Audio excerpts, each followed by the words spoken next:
My name is Inelia Benz, and I'm here to raise the vibrational level of the human collective, just like every single person in this room, right?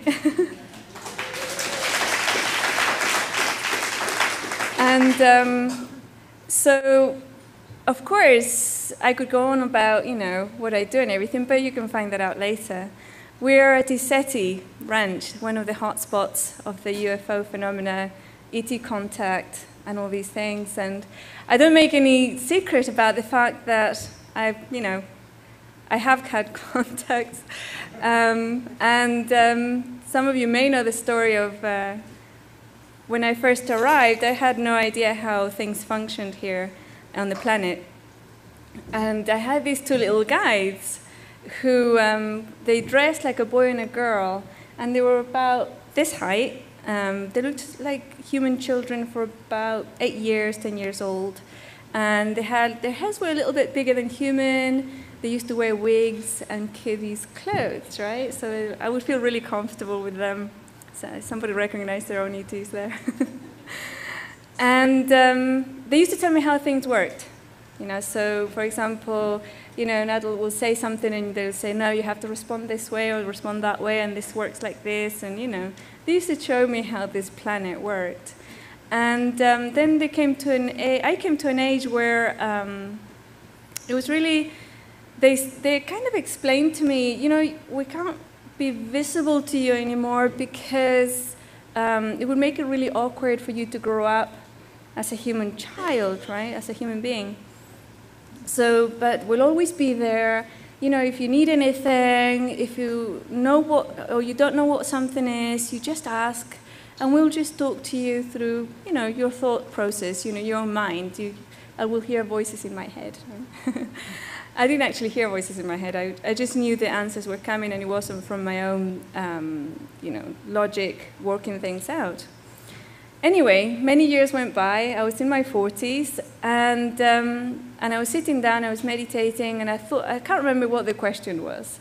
And I couldn't work out this thing. And I thought, as usual, I called them in, and they started having a conversation with me, giving me answers, or suggesting things that I could look up in the internet.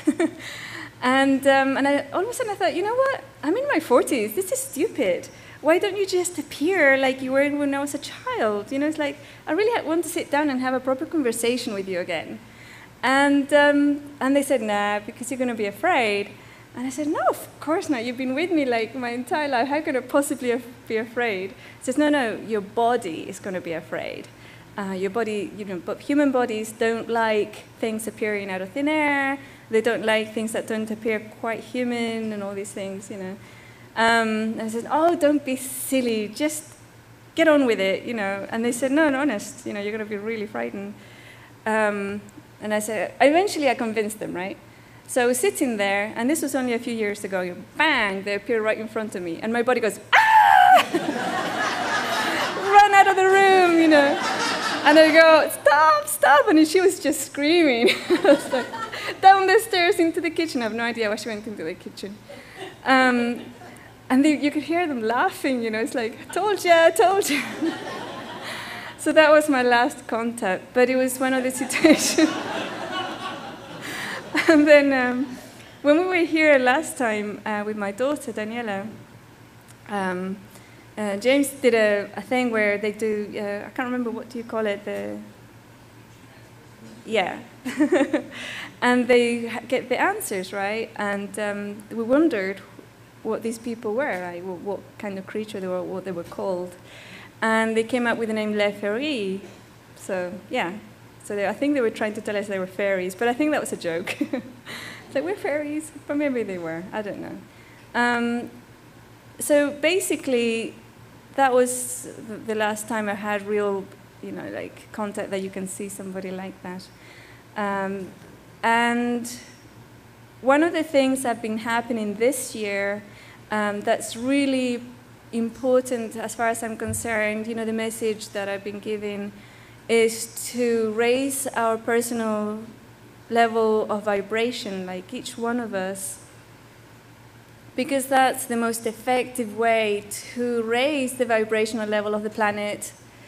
And one of the reasons is that through this portal that we're going through, we have this enormous opportunity to be welcomed into our kind of galactic family, right?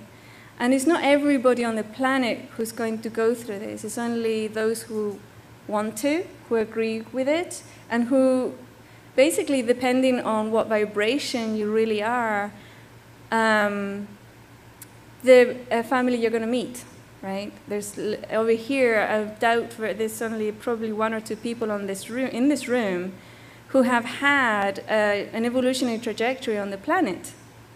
Right? It's like, it's most likely, I mean, as I look at everybody here, they're from all over, you know, our galaxy and universe and multi-universe, ultra-dimensional, coming into this planet right now to have this experience. And one of the things that we're going to do tomorrow is to have a silent meditation or contemplation, or just, if you could, be silent for the day, or even just 20 minutes, as much as you can, or just go quiet. Because that allows the space between thoughts to start generating. And the other 2 things to add into it would be to become conduits for source energy. And that's just an intention. You just have to intend, you know what, for today, I want to become a conduit for source energy. And the other thing would be to tap in or to be open to the energy from the galactic center. We've already entered the alignment, we have access, right? And the more we connect with that, the more we allow ourselves to expand vibrationally, and as we expand vibrationally, our awareness becomes larger and larger, and we are able to communicate directly with our families, right? And so tomorrow, there's going to be about 30,000 people around the planet joining us for this silent day, right? This has been organized in the background, surprise! It's just that intention, just to be silent, to be open, and to allow whatever it is, that higher vibrational source energy to come through, and to just be open to do it. What do you think, yeah? Yeah, cool. Awesome. So you don't have to sit for the whole 10, I think it's from 10 till 6 or from 9 till 6. You don't have to sit all that time in silence, right?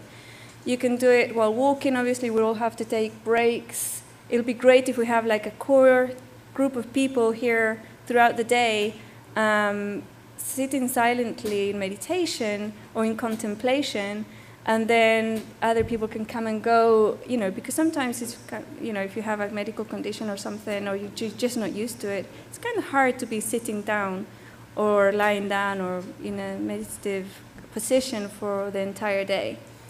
So I thought I'd plug that in right away so that loads and loads of people will join us tomorrow for that, during the day, if not for the whole day. And so basically, I just came back from South America. I was doing a retreat there for a week, end of course retreat. And we've really felt the energies pumping up because you have the new, what's it called, the Kundalini of the planet starting in Chile, right? And it kind of spreads throughout the Andes. And I was in Ecuador, in a really amped up little zone. It's a little bit like this energy-wise, you know, everything gets amped up, all your scenes get a lot bigger. And it was called Vilcabamba. So we were there through the solstice and all the different alignments, so there were several alignments. And I could personally feel the energy were really pumping up. You know, it's like there's a huge acceleration happening right now. And it continues, right? The people there, one of the things that were really obvious, when we were there, you would look at anybody in the street, especially out up in the mountains, and they would look back, right? a person, a being, an eternal being, would look back, and not only that, but they would connect. At first, it's like when you're not used to it, it's kind of, it takes you back. But it was like, this is the normal thing, right? And this is how it used to be many decades ago as well, all over the planet. One of the things we noticed as we entered the United States, well, there was two things. One of them is that you could flush the loot paper down the toilet. You can't do that in South America, right?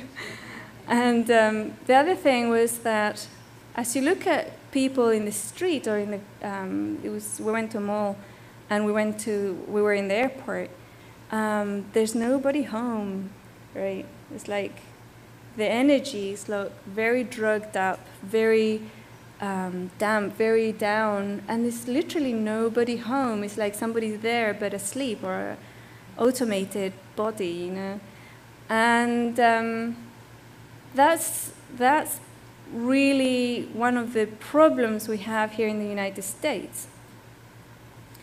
But every time one person, one of us, is in an environment like that, and one of us takes responsibility for our own detoxification, we detoxify our body, we detoxify our energy field by doing the fear processing exercise, we meditate, right? If you don't know how to meditate, you learn. There's search on the internet and find out how to do it. And if you find it really hard, just sit and do nothing for 1 hour a day, right? I mean, people say, what, a whole hour, But you can spend 2 hours watching a movie, That's, if you just sit instead of watching a movie and do nothing, there's a couple of things that's going to happen. One of them is that, again, your brain starts going mad, right? I've got to do the shopping, I've got to do this, I've got to do this tomorrow, I shouldn't be doing nothing, I've got to this, and that. And then you just say, thank you, thoughts, thank you for reminding me, bye, And then you just sit there, and it'll get worse, right? The first few days. The first few days, you're going to be sitting there going, I'm doing nothing right now. And then, eventually, your mind and your body start calming down. It's a good idea not to have coffee or sugar before you sit down as well. They start calming down, and then you can start moving outside of time-space. And this is the whole thing. Because that whole acceleration thing, the thing that it looks or feels like we're kind of in a spinning in time-space, right? Linear time is just accelerating so much that what used to feel like, an hour before or like the whole morning, you would feel like you were there for a long time doing stuff, and then it was, lunchtime, Nowadays, you get up and 5 minutes later, it's lunchtime, right? Does anybody feel that? Yeah. Dinner time, yeah. And that's linear time-space accelerating. And what happens when you spin something real quick is anything that's hanging onto it is going to be pushed out of it. And that's literally what's happening with us in an awareness level. We're spinning out of linear time. And one of the ways to get off linear time, even if it's just for a little while, is to do nothing for an hour. Just get back into that mode so you move out of linear time. You can set an alarm clock or something to let you know. The first day, again, it's going to feel like forever and it's really hard, but eventually it'll become really pleasant, and then you'll see the difference. Now, what happens when you start moving out of linear time, when you detoxify your body, you do the fear processing exercises to detoxify your emotional field, and you allow your mind to be quiet, your vibration starts rising. And what happens when your vibration rises to those people around you, and your environment, your neighbors, and everybody, even when you go to the supermarket, the people you walk around with, their vibration, even if it's for a split second, will raise, right? And when that happens, it's like an alarm going off that will allow them and give them the choice. It will give them the opportunity to wake up if they want to, right? And now there's so many people, there's thousands, there's millions and millions of people on the planet who are awake. And they're looking for answers. They're looking to know what's next. What's the meaning of life? There is no meaning to life. You would just live it, right? And that's because they've woken up. And now they're searching, they're looking for this information. And if you've been here for a bit longer and have some of that information, you know, you can give them a hand, right? And there's going to be more.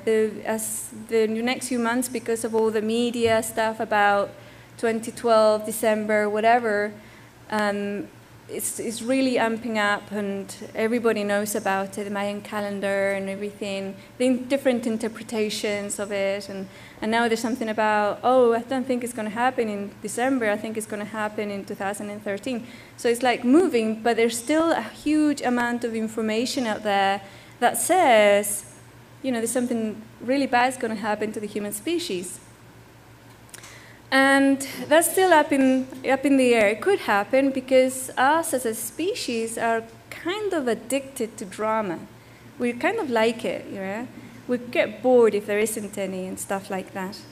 And those who are very keen to keep the planet as is, or to keep aligned, because it's going to be a really huge human species split.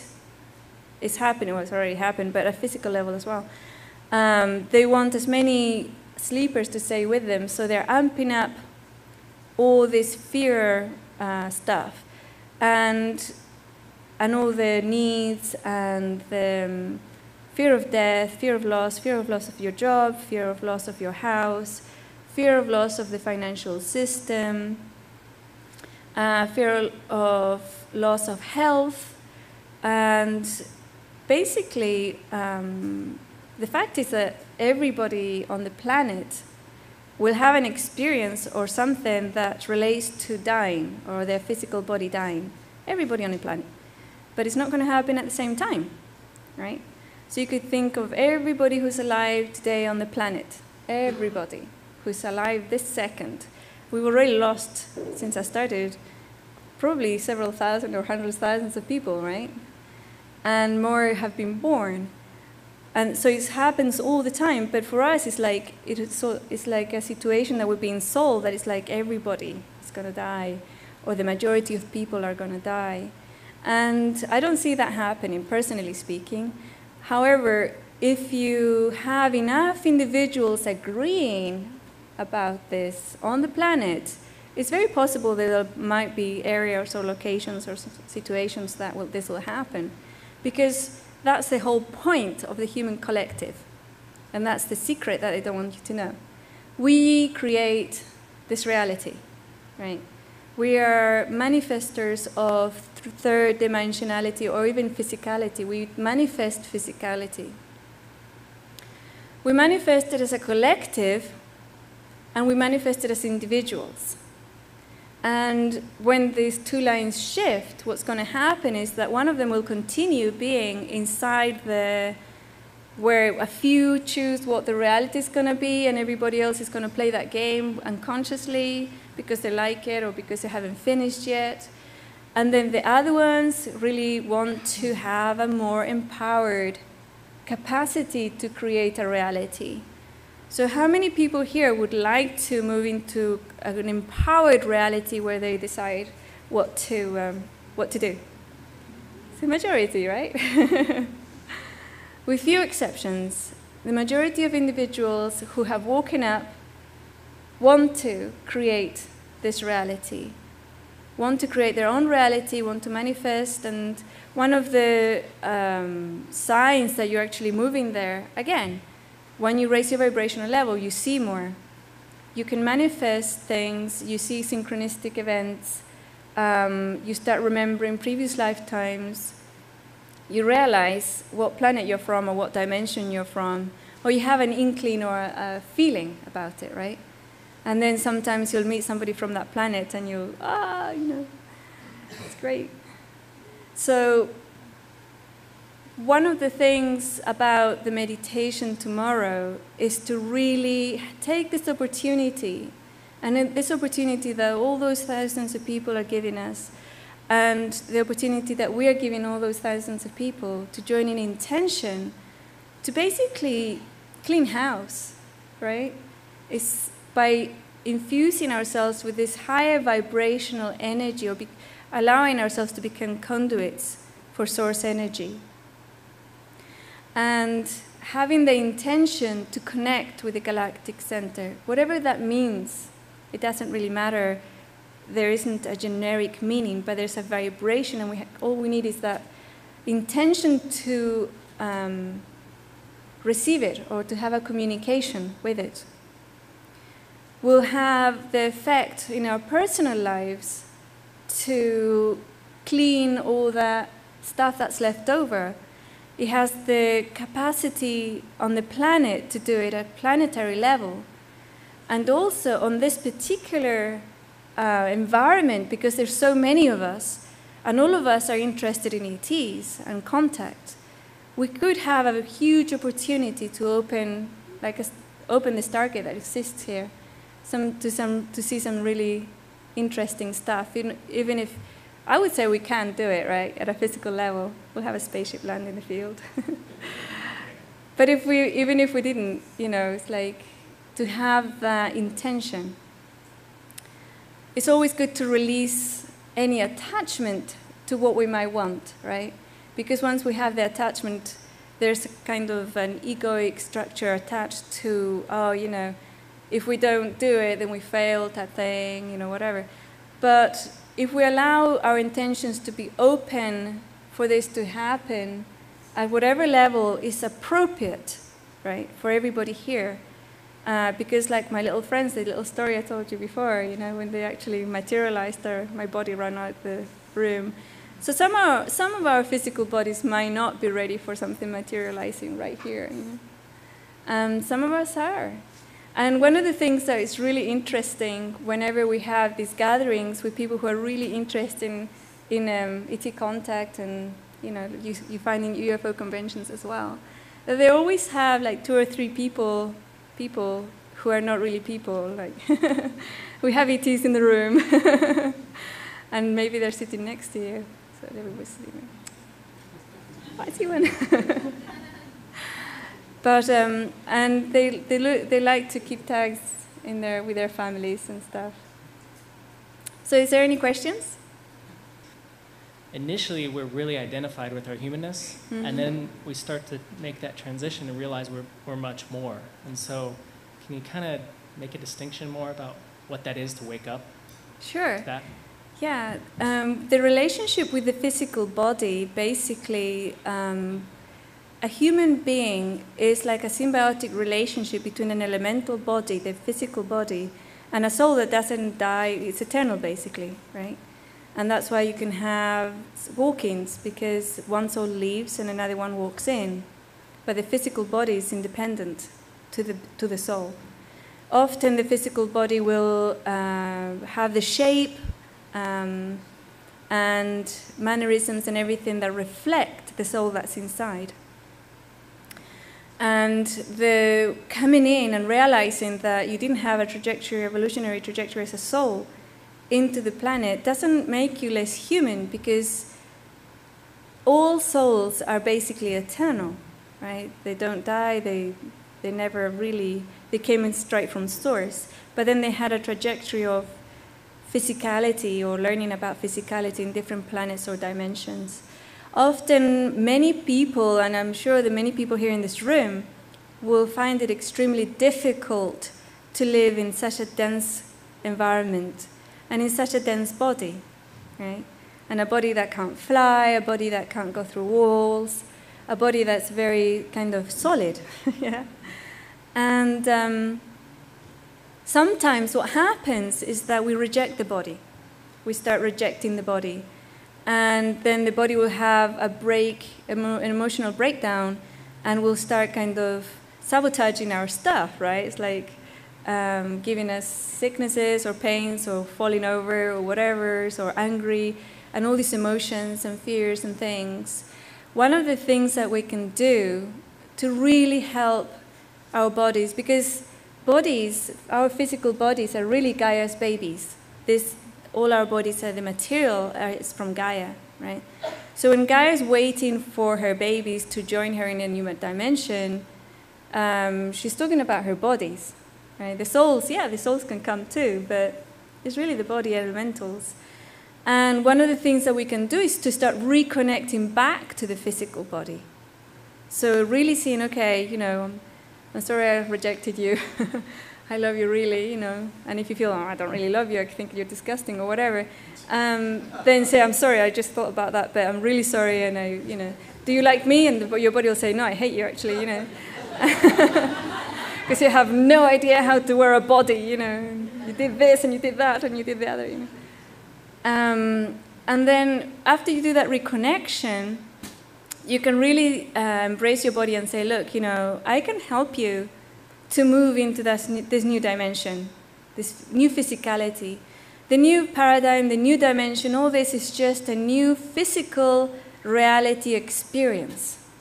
It's more subtle, it's more pliable, but it's still a physical reality. And most of the dimensions that we came from are also physical. Very, very subtle in times, you know, for many, many people, but they're still physical.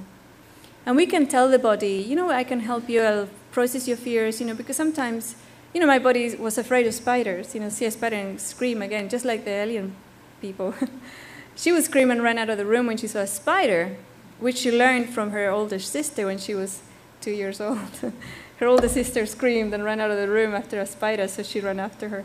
And she learned it, right? And I spent time, sit down, you know, invoked that fear and then processed it. And now I can really look at spiders and they don't freak me out anymore. We were hiking in the jungle in Ecuador, and hiking is not like you hike here in the States. You need a machete and a stick and stuff, you know, to get through this little path in the mountain. And all of a sudden, I was in front, you know, and all of a sudden I kind of stopped. First, my body stopped, and then I looked right in front of me, and right here there was a spider this big. The body was like half my hand, right, really big like that, and you could see its eyes looking back, really big legs, and my body didn't scream and run away, right, because I had processed, and I thought, oh, that's interesting, you know. So, yeah, she said, let's pick up a stick and move it out of the way so we can continue on. So one of these things, this is what you can do, is that you can see what the body fears, and by processing the body fears, you raise the body's vibrational field, which allows the body to ascend, to become more aware, to be more able, right? And it's actually our physical bodies that we use to do telepathy, telekinesis, teleportation, biolocation, remote viewing, talking to our ET cousins. It's actually our physical bodies that are the communication system that allows us to do all these things, right? And by raising the vibration of the physical body, by detoxifying and also doing those processes, we help it. But by connecting with it, say, look, I'm going to help you out here, just like you would a friend, right? I'm going to help you out, you know, let's process your fears, let's process your stuff, and let's see where we can go together. And your body, it might take a couple of weeks, it might take a few months, will come back and become extremely friendly, right? And supportive and helpful. And then you won't need to get a migraine, so you need to rest, you know, or a flu or something. When you're working too hard and you need to take a break, you know, stuff like that won't happen anymore because you will be in communication, really good communication with your body. So that, I don't know if that answers your question, but yeah, okay, cool. Hi, Inelia. Hi. In some of the interviews that you posted on your website, ascension101.com, you mentioned several times that Mother Earth or Gaia has moved on. Mm-hmm. Could you elaborate in detail? I'm fascinated with that. Could you elaborate in detail what exactly does that entail when she's moved on? Yeah, I didn't have a very close relationship with Gaia because I'd never been here before. But in 2010, there was I had an experience where I ended up in hospital, and I was pumped full of drugs. And if I had followed my guidance, which was telling me to do something I didn't want to, I wouldn't have ended up there. But what happened was I got a download, a really powerful download, where Gaia explained, or that power, the Gaia energy or consciousness, had moved out, so we could have a sleepy dual experience. There's no judgment really on either Gaia's part or the collective or the planetary council. There's no judgment about what the human collective wants to experience, or the planet. She wanted to experience it too. But she came back. She just like woke up, right? And then what happened in the next few months is that she brought back that power into humanity. She pulled that power back into humanity. And that's when millions and millions of people started waking up big time. And then last summer, what happened was that, that's one of the things that I wasn't very pleased about. Because my job or my mission or my program, because I'm not really a person, I'm a program, was to raise the vibrational level of the human collective, the planet, everything, everybody. Everybody was going to go and have this new experience in this new paradigm, be empowered and awake. And that was, like a horse with blinkers, that's it. Or a bull, it's like going for it. And then early last year, early 2011, I got this, during a meditation, this really strong message that something had changed. And that there was going to be a split between the collective, all those people who didn't want to wake up, they weren't ready to, all those people who were very happy having a dual experience because they were very powerful, and all the dark beings who didn't want to move on to becoming light. And all the light workers who hadn't finished their dharmic work or their bodhisattva work, and also all the workers, or all the people who have been here incarnating lifetime after lifetime, holding on to that light so that we could come in all these generations, having horrible experiences because they got burnt alive. All sorts of things happened to them because they never went completely asleep, so they had powers, they had abilities and stuff. And they were really tired, and they said, you know what, get rid of them, so we can just move on and just have this new experience, please. They're just tired because it just got elongated and it got longer and longer, and you're just tired. So, so then the summer, so it's not going to be the whole collective now, it's going to be a percentage that's going to go on and have an empowered experience, and there's going to be another percentage who are going to stay in the dual dark light reality, and they're going to have a kind of dream that they think they're on the planet, but they're not really. We're going with Gaia. And I was really pissed. It's like, what? It's like, no, that can't be right. We have to take everybody, And it's like, oh no, I failed, oh gosh, there my ego went shatter, it's like, oh my God, I can fail. And then I said, no, that's not going to happen. No, over my dead body, it's like, and then I took that back. Because when you give an agreement, you really go, oh yeah. So I took that back and I said, okay, I'm not going to partake in this. I'm not going to, and I'm going to stop it if I can. I'm not going to partake in it. And I kept thinking that, I'm not going to partake in this. I'm not going to take part in this decision. I don't agree with it. I know it's not my game, but I don't agree with it. And it's not what I came here to do, so forget it. So during the month of August, that's when the split happened. And Gaia, she has actually moved on to this new dimension, this really empowered. And if you sit in nature long enough and just allow yourself to communicate with nature, it's very easy. You just start feeling beauty about nature. How beautiful this tree is, or how beautiful that bird is, or how beautiful this flower is, or the grass, or whatever. And eventually you'll be in communication with nature, and it'll sparkle. It's sparkly and beautiful and gorgeous. And anyway, that's in August, between solstice and August last year, 2011, that's when the split really happened. And during that time, I was pulled out of the matrix altogether. It's like I had a placeholder in my body, right? So my body wouldn't die. And I kept thinking, oh, it was like an experience. I mean, if I can put it into human words, it was like I wake up one night, in the middle of the night, and they say, would you come with me, please, madam? And I go, okay. So I kind of, walked out and through this door, please. And I go out and I go, oh, where's the universe? and where's the matrix? And then I looked back and I could see my body and, you know, my life moving on. But it was really, really hard. Even walking was hard. Driving was impossible. And I didn't know why. And then I came back and I knew what happened, right? I knew when I came back, it was like, whoa, my God. It's like when you experience life as oneness or as the entire collective, if half of it's been ripped out, you feel it. It's like half your body's been ripped out. And it was painful. I was crying for about a week, and I was also really annoyed and upset and, you know, oh, you did it anyway, how dare you, and stuff like that. This is my reality, you know. Not really, it's not. So yeah, she's moved on, and she's basically waiting for us to catch up, you know. And the longer we take, and I keep saying it's going to take 1 or 2 or 3 generations, although it's cut down to 1 or 2 now, to fully move into that fully empowered reality. As people that want to stay asleep, live out their natural lives, die, and then get taken out of the planet or this reality or this kind of mixed reality, the more they leave, the more we are going to continue having a more empowered reality. And that's one of the things that I was talking about earlier about, you know, the disasters, all the deaths and stuff. There are a lot of people who are saying, you know, why don't we get rid of them all right now?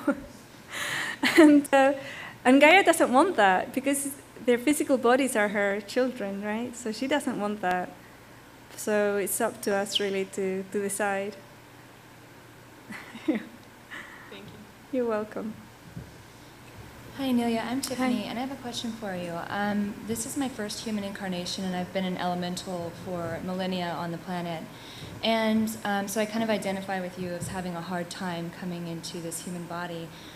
During this shift, and as this energy is coming in, I'm noticing that my body is changing and morphing, and I'm looking more elemental almost every day. And so every picture I look different, every time I look in the mirror I look different. And I was wondering as to what the purpose might be for this metamorphosis for some of us who are actually starting to shift and change the way that we look. As the reality becomes more pliable, physicality, that includes your body, your true shape or true nature will come through and reflect it, right? Because you're the creator of your reality. But physical bodies will adapt, especially if you have detoxified it, eat good food, you know, look after it really well. It'll have a very high vibration already, so it'll start morphing, you know. But it's good. It's a good thing, I think. Yeah, thank you. Sometimes I see myself and other people say things, and it's just like this change has been like really unreal, and so it's kind of cool at the same time though. So thank you. You're welcome. Hello, Inelia. Hi. Hi. My question revolves what you said about the human evolutionary path. Mm-hmm. And for myself, I've had a number of past life experiences here on the Earth, and I know I've had other lives and other universes, and for me, those are sort of outside of my comprehension. I can't relate to what those lives were necessarily, and I was just wondering if you could speak to that or define that maybe a little better. Yeah, sometimes it's difficult for us because we have the human communication system that we're trying to interpret information that a human has never seen, right? Mm-hmm. So it's difficult to find the words for those experiences. And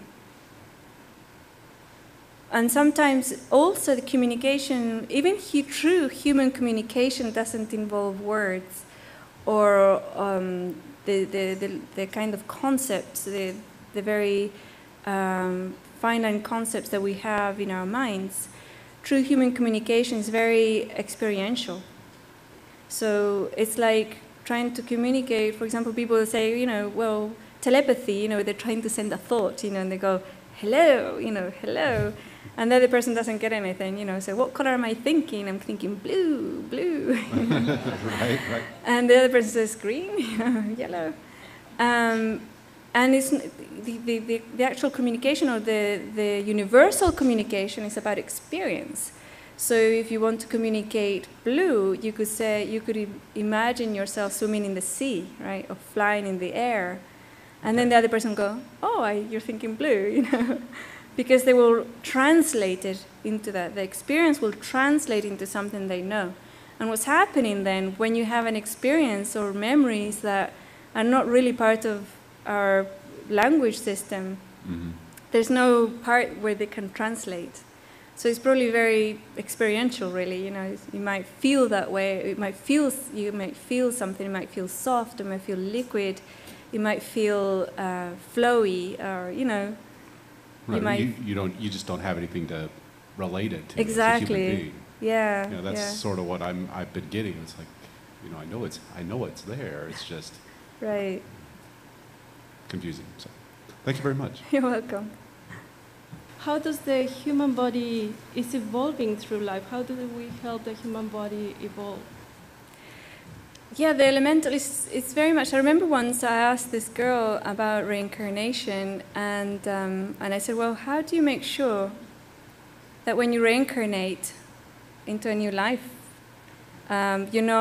you're complete, right? You're not somebody's arm or somebody else's head, you know. How do you know that the soul is one thing, right? And it's that completeness of transition, that the actual construct of the soul is one identity, one singular construct, a singularity, right?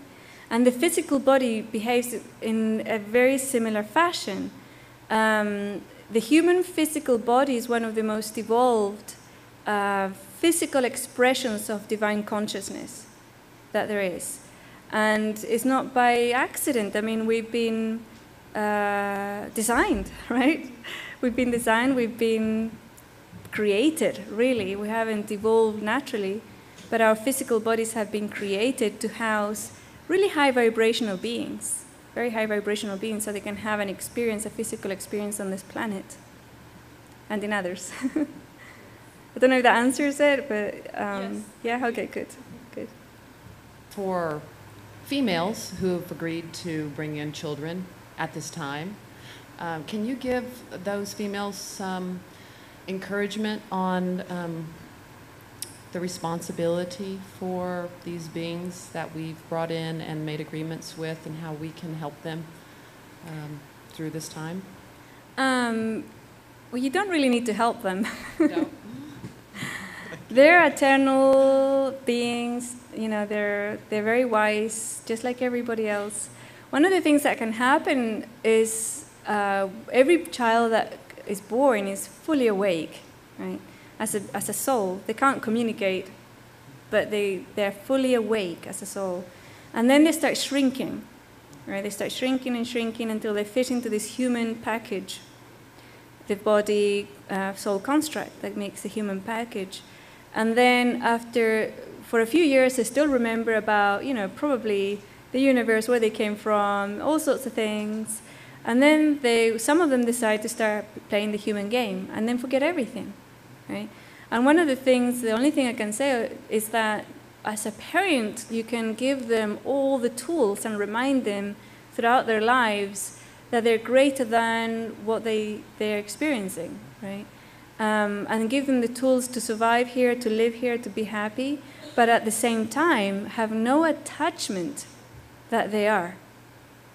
So your child might turn up to be, you know, I don't know, a mass murderer or a drug addict and live in the streets, you know, not to have an attachment that that higher self decided to have that experience, and you didn't really want it, so you didn't want that experience to happen, right?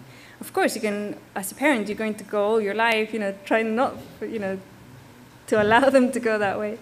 And it's not always that extreme. It can be just that one day they wake up and they no longer remember their previous lifetimes. And they no longer remember where they came from, or that, you know, all of a sudden those memories go away and you go, you know. But it's part of the game. Thank you. You're welcome. One of the things you've talked about is you're surprised that we have to pay to live on this planet.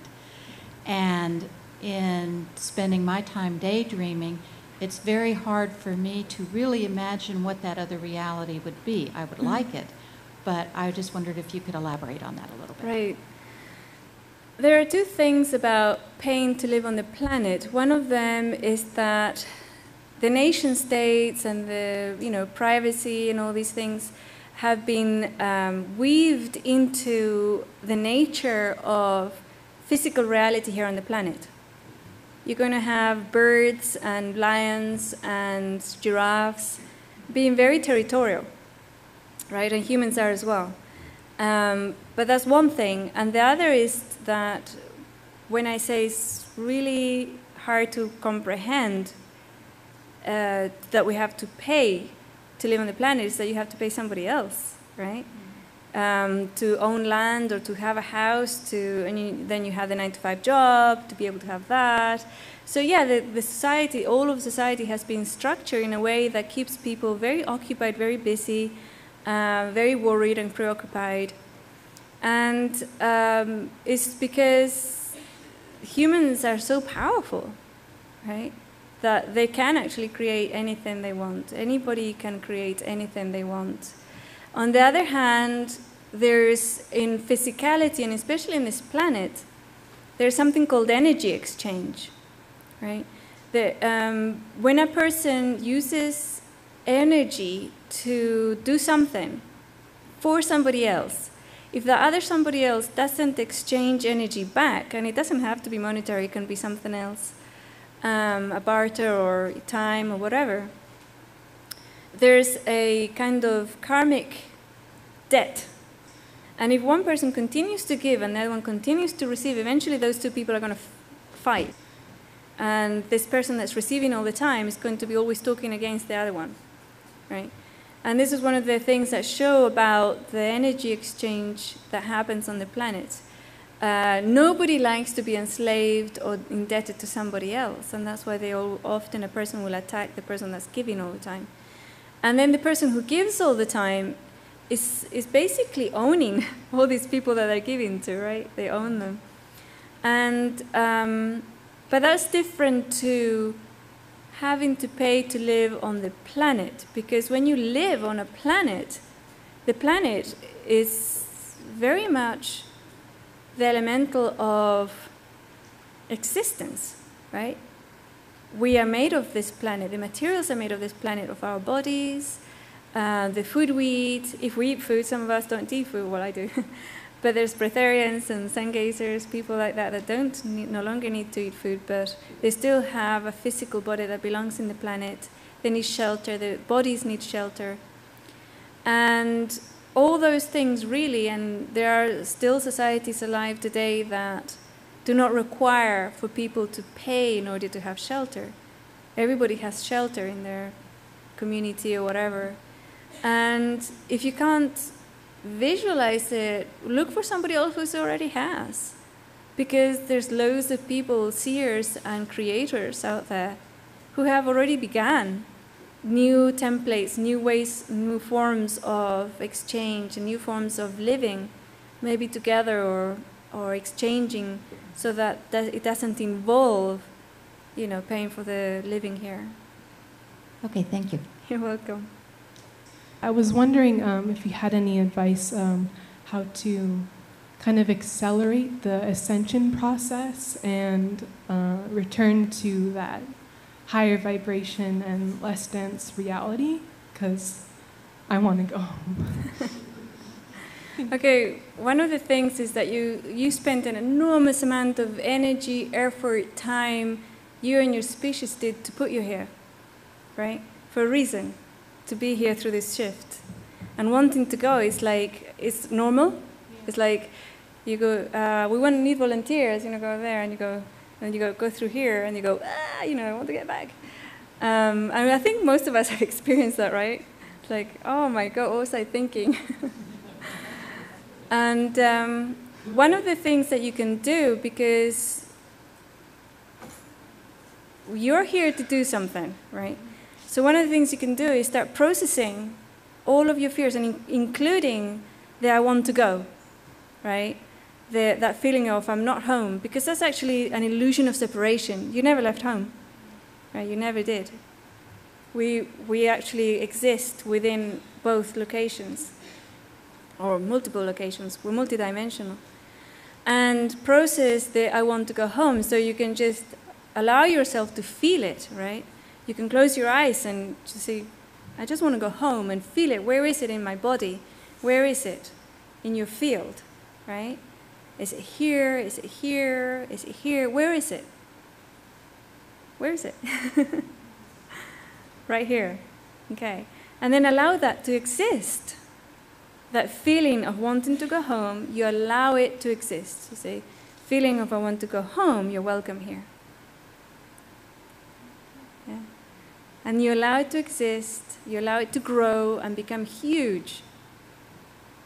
And when it's really, really big, then you embrace it. And you start pumping light of love into it. And you might have to do it for a few days, you know. And eventually, once that's done, you will be free and open to be able to be with your family, but here at the same time. And it's awesome. You never feel alone again. Thank you. You're welcome. Is there anything possibility that I can see through, I can see other visions or something? I mean, so yeah, absolutely. I mean, you're not as polluted as the rest of us. And so you're so young. So if you keep your mind and your body and, you know, process fears, you continue to have that and expand. It's like, yeah, that's all our natural abilities. We can bilocate, we can remote view, we can do all these things. And also for your personal memories of previous lifetimes, it could very possibly be your body. Ask your body, was that one of your lifetimes? Ask it now. Hey, was that one of my past lifetimes? Ask your body, was it yours? Was it yours? It's kind of interesting. Yeah. So when you have one of those experiences, and also what could be happening is that you're borrowing, which basically means that you can have a very empathic experience about what other beings have been there and doing, right? So you might want to play with this, you know, when you see a hawk or a tree or a bird or anything, or an animal, a cat or a dog or a dolphin, in real life, you can move into their body and have an experience as them for a bit. Right. I bet you'll be able to do it. That'd be cool. Yeah. Thank you. You're welcome. What I like to do is basically to have a short meditation